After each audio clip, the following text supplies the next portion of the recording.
How to get your baby to eat. Now, I often work with families who have got babies over the age of 6 months, usually between 6 and 12 months, which can be quite a challenging time when it comes to feeding your baby. A lot of the times they're not overly interested in eating. They are sat down in their high chair 2, sometimes 3 times a day, and they pick. They're not overly wanting to eat a lot of food. They seem like they're fussy with their food. So how do we get a baby to eat? Look, my tip here is to ensure that your baby is hungry before you even offer them any food to begin with. So that may mean limiting some of the milk feeds that they're having, especially for babies between 6 and 12 months, that they might be using milk feeds as an alternative to food. So the first thing to do is either cut back on their milk feeds or string out the time in between when they were last fed their milk feed and when you offer them their lunch or their food. Because we need to ensure that they're hungry. That is absolute key. That's step 1, making sure that they're hungry enough to even want the food to begin with. Once you've got the timings right and they're hungry, they're genuinely hungry, then you need to ensure that they're not sitting in their high chair for very long, because babies have a very small tolerance window that they do not want to be in that high chair any longer than they need to be. Normally speaking, it's between 8 to 10 minutes. So my kind of tip here is to ensure that you've got everything prepared in the kitchen before your little one sits in their chair. So as an example, for breakfast, for an 8-month-old, it might be 2 Weet-Bix with some fruit puree and a piece of toast, sippy cup of water.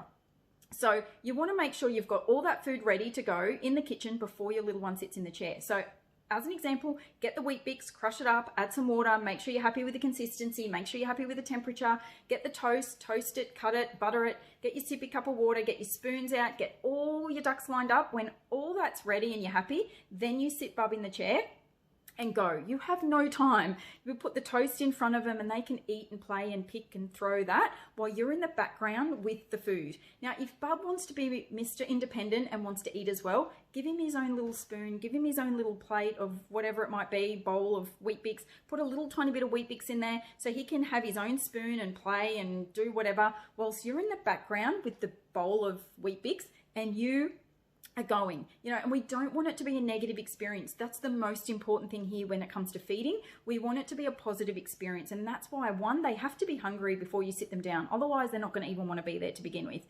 Then when they're sat down, you want it to be quick. You want it to be quick, and you want to obviously help them eat. You can incorporate some baby-led weaning in there if you wanted to. Absolutely, I'm all for that, but I wouldn't solely rely on the baby-led weaning, because there's never ever been a baby that I've ever met under the age of 18 months to 2 years that can feed themselves well enough to fill themselves up to last all night. And when I say that, the thing is, babies control their own calories, so the more we can give them through the day, the less they're going to want and need overnight. And if they're having good substantial meals through the day, for babies over the age of 6 months, 3 substantial meals a day, plus a few snacks in between for the older babies, plus all their milk feeds, they're then likely to sleep through the night for you. And if they're not, they might only then wake once or maximum twice through the night for a night feed. And you want to even then start restricting those night feeds to incorporate and or encourage better daytime feeding. So it's all about the timing. 1, you want to make sure they're hungry, and 2, you want to limit the time that they're spent in that chair. Like I said, 8 to 10 minutes, particularly for breakfast and lunch.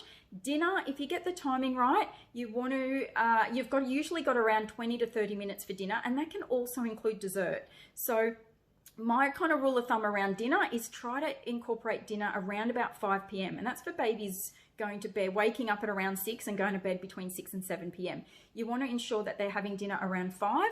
Not that they need to go to bed at 5, but a lot of babies hit the wall at 5 o'clock. And I'm talking babies from 0 through to around about toddler age, preschool age, 4 or 5 years of age, 3, 4 years of age. They come 5 o'clock, they hit a wall. They're whingy, grizzly, needy, sooky, tired, clingy. And like I said, they don't need to go to bed, but they're just hard work. They're over the day. And then the last thing they want to do is sit down and eat dinner. So if you can incorporate dinner at the right time, anywhere between 4:30 and 5, depending on the age of Barb, what their day's been like, what their nap's been like, and life.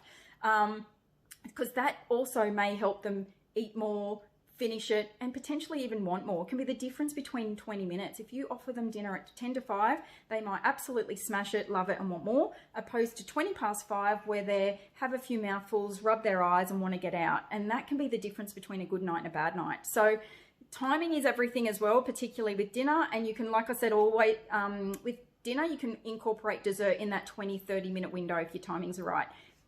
And dessert could be anything. It could be a custard, it could be a fruit, it could be some watermelon. It's optional. You don't have to do that.